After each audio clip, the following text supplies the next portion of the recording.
If you've been following our review crew series, then you already know that we finally covered every single game on the Nintendo Switch Online. Unfortunately, while doing that, we ended up falling a little bit behind when it came to the PlayStation Plus Classic Game Library. With a handful of recent releases that are in desperate need of getting the review crew treatment, this is going to be the first of several recap episodes that'll get us completely caught up on PlayStation games. I'm talking about classic racing games like Rallycross, Cool Boarders, and Jet Moto 2. Sure, these were added to PS Plus months ago, but I still need to ask, are any of these games actually worth playing? To answer that question, I decided to flip through the pages of Electronic Gaming Monthly, GamePro, Edge, and more classic magazines to see what the critics said back when these games first came out. Boy, I hope you have the need for speed because this is going to be another fast-paced episode of PlayStation Plus Review Crew.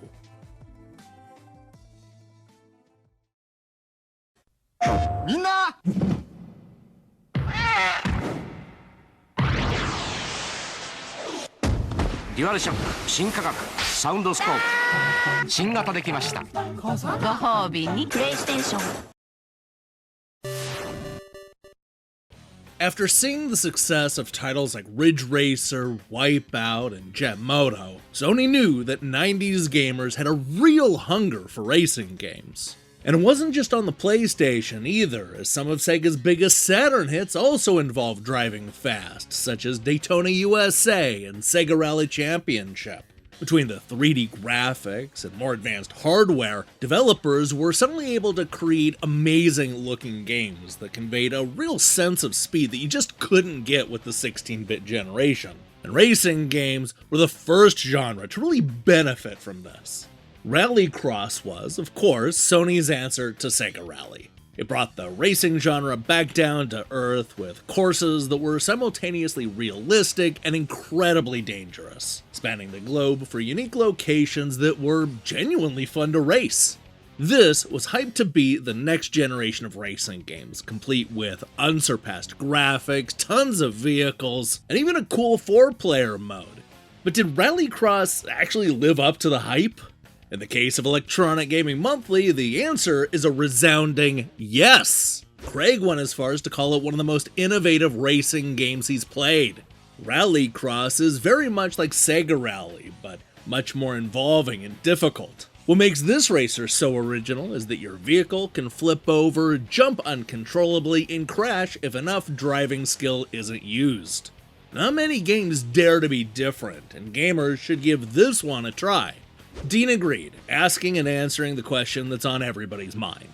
Is this Sony's answer to Sega Rally? Oh yes. Well, not as fast as Sega Rally, this game gives fans a better driving experience overall. Some of the tracks are better suited for all-out speed, while others, like the Oasis Sand track, call for more finesse and skill, especially to keep your cars upright.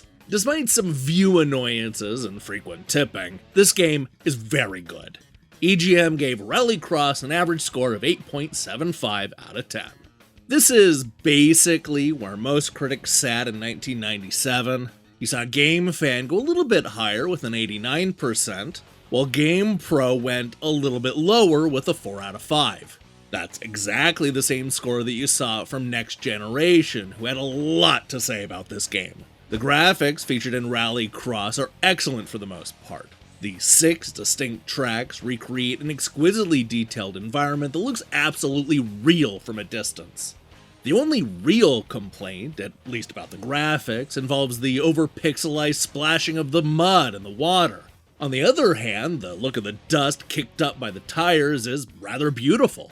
Gamers who look for intense, heart-pounding speed in racing games may be a little disappointed with Rallycross's gameplay, which has a more realistic emphasis in depicting the terrain-influenced nature of rally racing.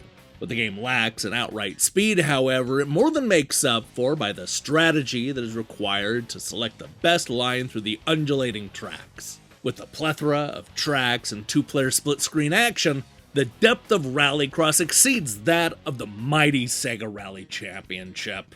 Now, it's probably worth mentioning that not everybody liked Rallycross. Computer and Video Games was thoroughly underwhelmed with this 32-bit racer, giving it a surprisingly low 2 out of 5.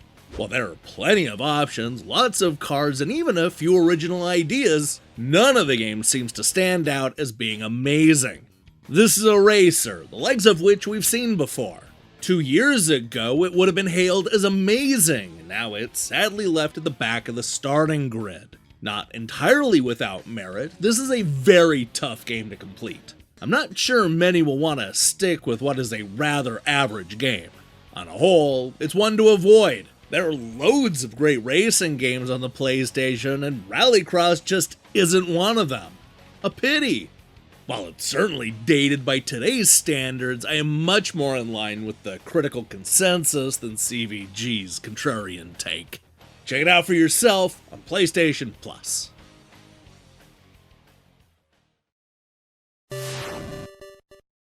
When we covered the original Jet Moto, I was genuinely surprised by the massive split between the critics. Of all the early PlayStation releases, this near-future racing game was one of the most polarizing, with some critics giving it near-perfect scores, while others calling it an absolute failure.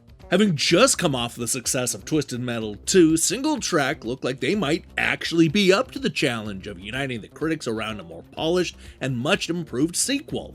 Did that happen? No, not even close. Jet Moto 2 was just as polarizing, with critics really either loving or hating it. What's interesting, though, is who changed their minds and why. One of the biggest moves came from Electronic Gaming Monthly. When they reviewed the original Jet Moto, they gave it a high score of 9.25 out of 10. Jet Moto 2, on the other hand, could only muster up a 5.9 out of 10. Now that's a massive drop. Dan put it this way: it can't be a good thing when, while playing this game, all I can think about are ways to improve it. Jet Moto 2 has some of the most original racing tracks around, but they were designed with looks in mind, not functionality. The tracks usually punish you for going too fast, but this is a racing game. The controls need a lot of work. It's for patient gamers only. HG echoed those thoughts, though framed it as an outsider to the genre. First off, I'm not a big fan of racers. Jet Moto 2's bumpy and jittery control made it tough for me to get into. Granted, this is an improvement over the last game, but it seems like more of the same rather than anything new.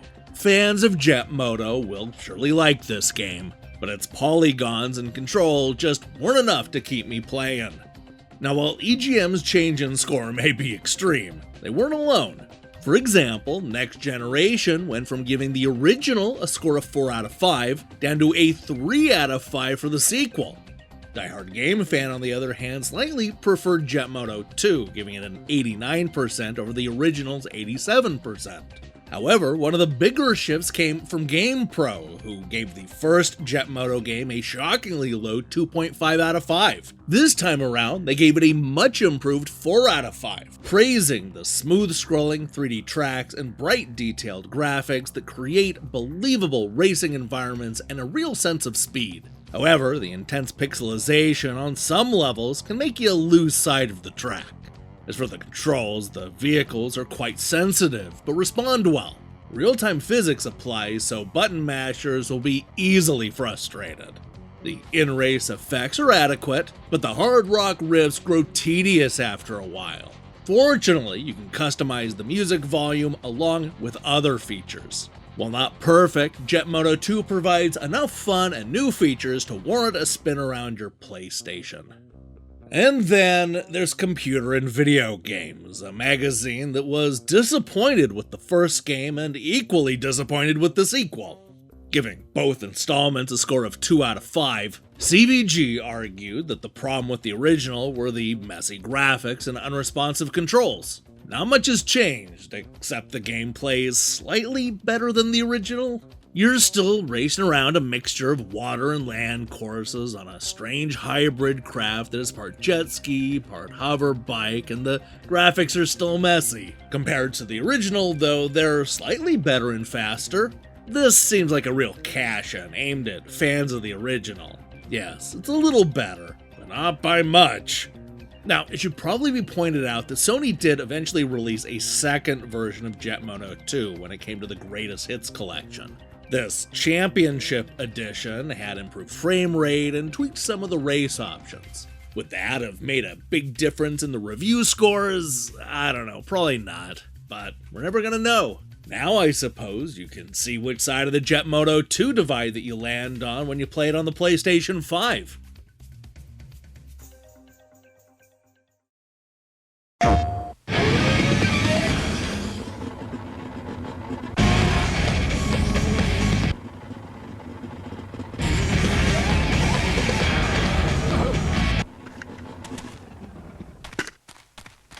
Hey, lady! Come on, hit the gas! You're killing me out here! Jet Moto 2. More tracks, more control, more speed. Take advantage of it. And turn off the blinker! PlayStation.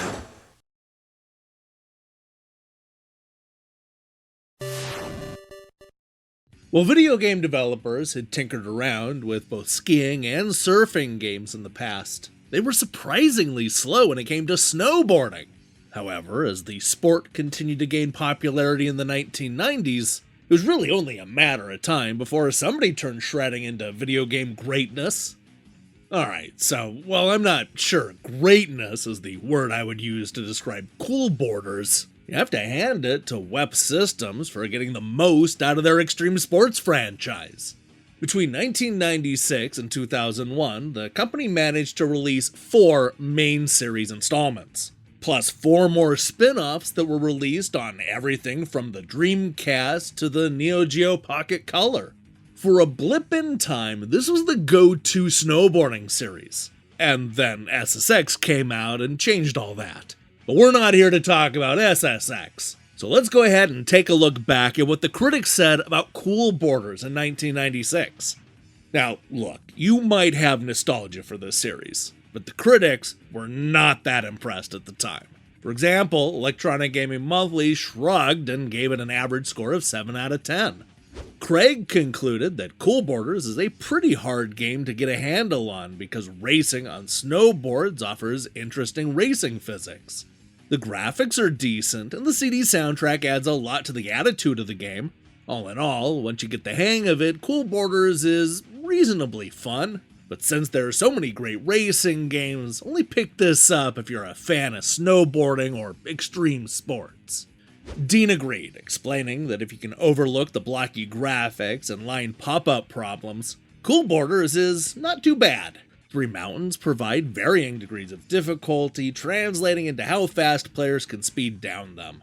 The game could use more options and variables, but for those who liked extreme games, this one is similar. Believe it or not, EGM gave this game one of the higher scores. If you were reading other reviews at the time, then it was a lot more likely that you would see a score in the 60% range. You certainly saw that when Computer and Video Games gave Cool Boarders a so-so 3 out of 5, which is exactly the same score that you saw from the notoriously grumpy Next Generation magazine. And then there's Edge, who went with a 6 out of 10 and explained that the low scores were actually easy to predict. Given the rising popularity in the sport, a 32-bit snowboarding simulator was inevitable. It was perhaps also a sure thing that the first example would be intrinsically flawed, if only because it's something never before attempted. Despite teething problems, though, Cool Boarders does have some praiseworthy points. The 3 initial available courses are exciting and well-structured, and the feeling of speed and gut-churning momentum you experience as your boarder swoops down the sometimes almost vertical slopes is surprisingly intense. However, because players can race only against the constantly ticking clock and not, for example, time set by other players, the experience is a rather solitary one. Of all the magazines on store shelves in 1996, GamePro was the friendliest to Cool Boarders. Giving it a solid 4 out of 5, they praised the gameplay. The controls allow for tight handling and make performing tricks a breeze. Although the graphics show minor breakup, they're still well animated in the popular polygon style. The music fits perfectly. However, the announcer never stops making mundane comments. If you can't go on the big mountain, Do some shredding at home with cool Boarders. It's a fun ride. Look, honestly, I think the 60 to 70% range makes a lot of sense for this game. As Edge pointed out, it's hard to be first. And you can really tell that a lot of future snowboarding games learned from the mistakes made from this game. As they say, cool Boarders crawled so games like SSX and Amped could shred.